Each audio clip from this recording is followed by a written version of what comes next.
Alright everyone, enter day 2 of the media spin cycle attempting to convince people of blatant falsehoods with regards to the Synagogue shooter, again Robert Bowers. Pointing out again, for anyone who's not already aware, the shooter was an anti-Trumper. He's a National Socialist, he's, on the left-wing side of identitarianism actually. Which makes sense, because typically when you get acts of violence it comes from the left. At this point it's fairly obvious.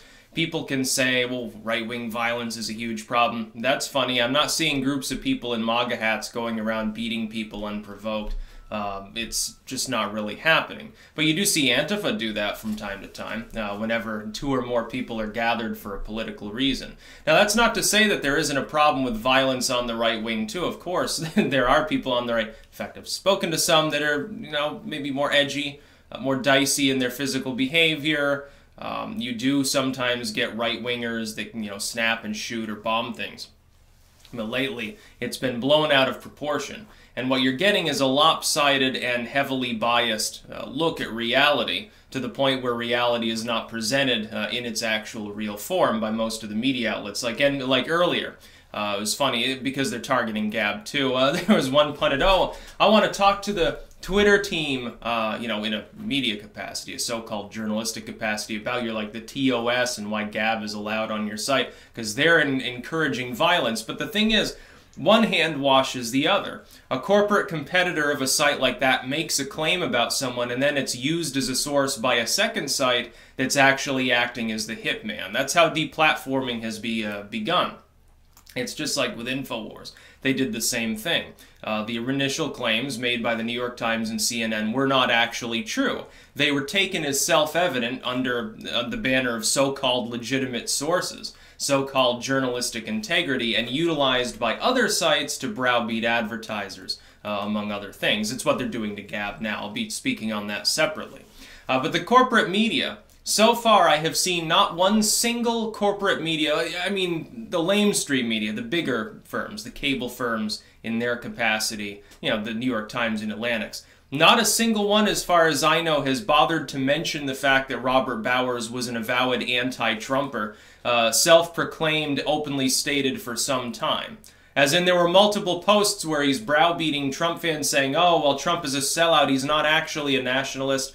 He doesn't want to kill minorities, so there's something wrong with him, basically. I have seen that mentioned by not one of these outlets. I wonder why the fuck that could possibly be. Why wouldn't they want to mention that? Oh, yeah, that's right. There's midterms in a week. I wonder. It's total dishonesty. The problem is, super fans of these sites, like the average CNN reader, do you think that they actually bother to fact check?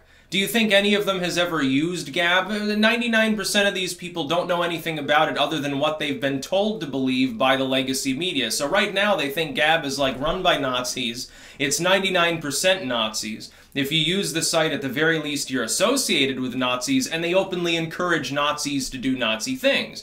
That's essentially what they're saying. I'm reading it on Twitter, both from the little people, the mind-numb sheep, and from the corporate media. Some of these people are supposedly accredited legitimate journalists. I work for CNN, I work for CNBC, oh yeah, I'm editor at the Atlantic or something. The way in which they're speaking, it looks like, what progenitor, by the way, I'm wondering, which media progenitor wrote the first article on the subject? I would very much like to determine which one it was. I bet it was one of the big 3. I bet it was either CNN, MSNBC, or the New York Times.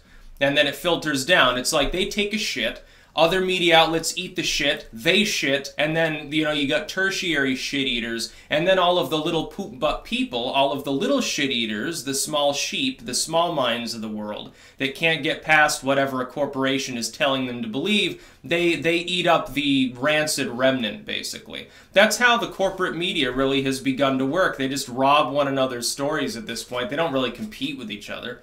They cover the same thing from the same fucking perspective all the time. It's like, take your pick. It doesn't matter whether you read CNN or MSNBC or The Atlantic or BuzzFeed or Vox or HuffPo. It's just a matter of how many hours before the story breaks on their site. But it's going to say the same fucking thing. 99% of the time, it's going to be, at the very least, contain half-truths or lies by omission, sometimes outright lies, like total lies, as in something that is objectively false. For instance, the the synagogue shooter somehow being a Trump fan. No, literally the opposite. We can prove it.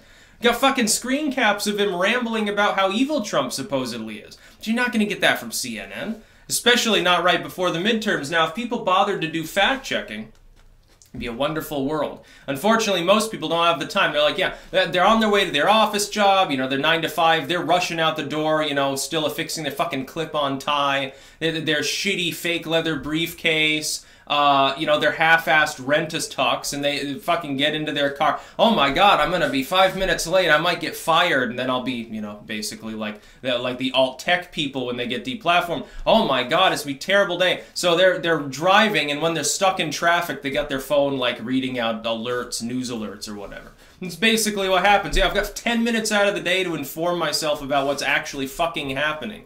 Meanwhile, people that have a little bit more time in the day to actually look at the news, I think most of them use YouTube at this point. I would also suggest, people have asked me, well, where do you get your news from? RCP, always keep up to date with RCP. They're totally unbiased. They're an aggregator. Drudge is a good aggregator, although maybe a little bit of technical bias there. It just doesn't seep through very much. And then 4chan. Honestly, Politically Correct is one of the greatest news aggregators. Because you can get international stories are there. It's better than the news page, which is really funny. International news, local news. Sometimes you can have some YouTuber breaking a story as far as larger audiences go because they see it there half an hour before CNN picks it up. I think it's wonderful.